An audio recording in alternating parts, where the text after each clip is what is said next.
Meddwl o'n i rwan, faint o straeon sydd wedi cael ei dweud fan hyn o flaen y tân yn yr Ysgwrn. A pha straeon sgwn i?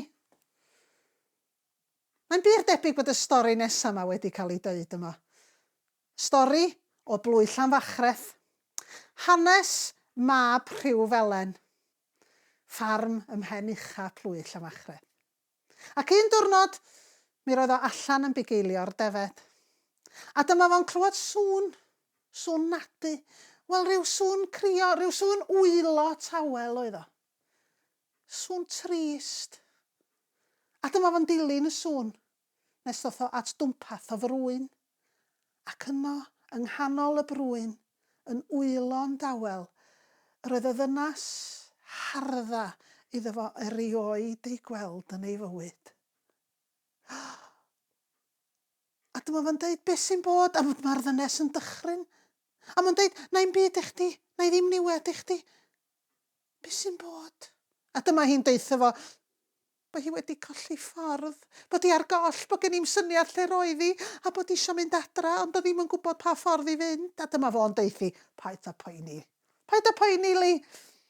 Dwi'n abod yr ardal yma fel cefn yn llaw, mi ffindiau y ffordd adra i chdi. A dyma hi'n stopio wylo. A dyma hi'n gwenu. Ac wrth iddi wenu, dyma fo'n cwmpo dros ei ben a'i glustia mewn cariad efo hi. Ac oedd o methu deud dim byd, a dyna lle oedden nhw jyst yn syllu mewn i lygyd ei gilydd, ac oedden nhw ar fin cusanu pan adra. Dyma na lais cras o'r tu nôl iddyn nhw. Adra rwan. A chdi, cadwa di draw. Ti'n dallt?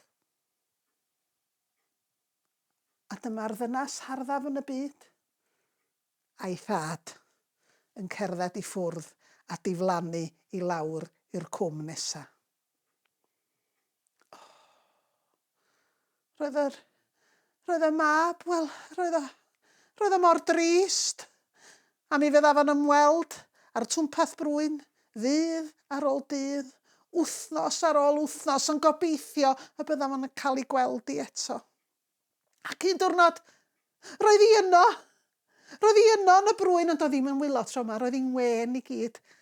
A dyma'r ddau yn nhw'n cofleidio, ac yn cusanu, a chusanu, a chusanu. Adra rwan! Dyma na lais cras o'r tu nôl iddyn nhw. A chdi, cadwa draw, dallt? A dyma fo'n sbïo ar y ddynes harddaf yn y byd yn diflannu hefo'i thad i lawr i'r cwm nesa. Oedd hi galon o bron a hollti'n ddwy, a mi fydd o'n ymweld ar twmpath brwyn, ddydd ar ôl dydd, wsnos ar ôl wsnos, mis ar ôl mis, ond oedd hi byth yno tan un diwrnod. Dyma fo'n cyrraedd yno wrth y twmpath brwyn, a dyna lle roedd hi, a'i thad. A dyma'r tad yn esbonio bod ei ferch, Bela, isio priodi y mab. Isio prodi Mab Rhiwefelen. Wel, oedd Mab Rhiwefelen wedi gwirioni'n lan wrth gwrs i fod o. A dyma fo'n gafal yn Bela, a'i chofleidio hi yn dyn, a'i chusanu hi. Ond dyma'r tad yn deud, mae rhaid i ti addo edrych ar ei holi. Mae rhaid ti addo ei chadw hi'n ddiogel ac unrhyw blant a ddaw o'r briodas. Wyt ti'n deall?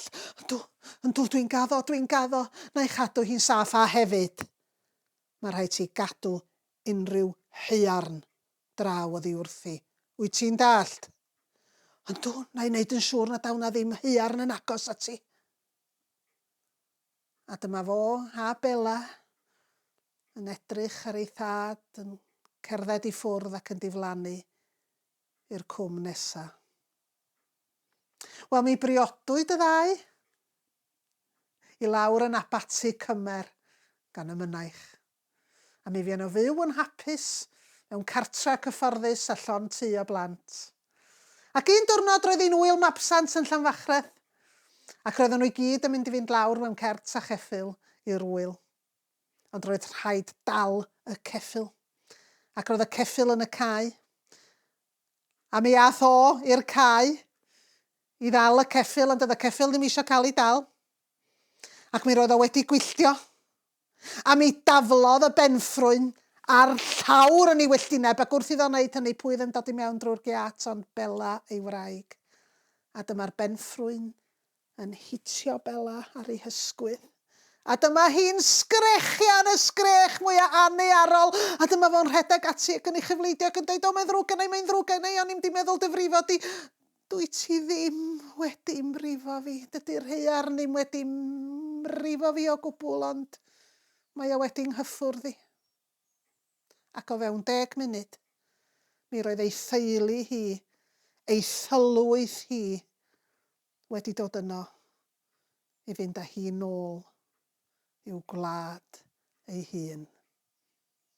A dyna'r tro ola i Mab Rhiwfelen weld ei wraig Bela. A mi ddaru fo fagu'r plant i gyd ei hun, a mi ddaru nhw dyfu fyny, priodi a cael plant, a nhwtha wedyn ar ei hôl nhw, ac ar ei hôl nhw, ac ar ei hôl nhw. Ac weithiau wyddoch chi estalwm pan fydda llancia traws fynydd a llancia Llanfachreth yn mynd lawr i Ddolgella'r nos Sadwrn.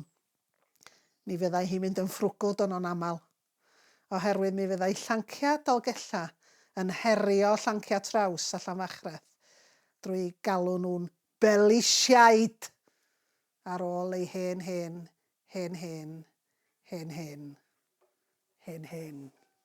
nain.